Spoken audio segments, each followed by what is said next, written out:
కృష్ణకి ఒక చిన్న స్పర్శతో వెన్నెల, వైష్ణవి ఇద్దరి మధ్యన తేడా అయితే తెలుస్తూ ఉంటుంది. కృష్ణకి అనుకోకుండా చేతికి దెబ్బ తగిలితేనే తట్టుకోలేని, చూడలేని వెన్నెల తన వేలిని నోట్లో పెట్టుకుంటుంది రక్తం కారుతూ ఉంటే.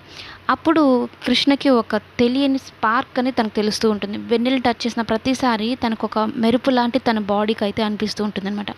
ఆ విషయాన్ని వైష్ణవికి ఫోన్ చేసి, "అదేంటివి వెన్నెల, నిన్ను టచ్ చేసినా నాకు ఏ ఫీల్ అయితే కలుగుతుందో అలాంటి ఫీలింగే వైష్ణవి దగ్గర కూడా ఉంది, ఎందుకని" అన్నట్టు మాట్లాడుతూ ఉంటే, ఇక వైష్ణవి ఏదో చెప్పి కవర్ చేసుకుంటుంది.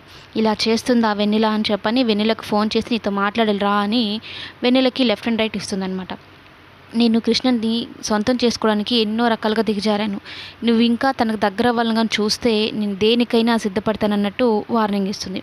ఆ విషయం వైష్ణవి వెన్నెల తాతయ్య ఈ విషయాన్ని ఎలా అయినా సరే నందినికి చెప్పాలి అని అంటే, అక్కా చెల్లెలు ఇద్దరు కృష్ణ కోసం కొట్టుకుంటున్నారు, ప్లేసులు కూడా మారారు. వైష్ణవి పోలీస్గా ఉండాల్సింది వెన్నెల రూపంలో కృష్ణని పెళ్లి చేసుకుంది, వెన్నెల వైష్ణవిలా పోలీసులా ఉందన్న విషయం నందినికి అయితే చెప్పడానికి వెళ్తాడు. నందినికి చెప్పిన తర్వాత నందిని పెద్దగా నవ్వుకొని, "వరలక్ష్మి తన పిల్లల విషయంలో ఎంతో గొప్పగా ఊహించుకుంది కదా, ఒక మగాడి కోసం ఇద్దరు కొట్టుకుంటున్నారు, అందులో అక్కా చెల్లెలు ఇద్దరు కొట్టుకుంటున్నారు అన్న విషయం తెలిస్తే ఏమవుతుందో" అన్నట్టు హ్యాపీగా ఫీల్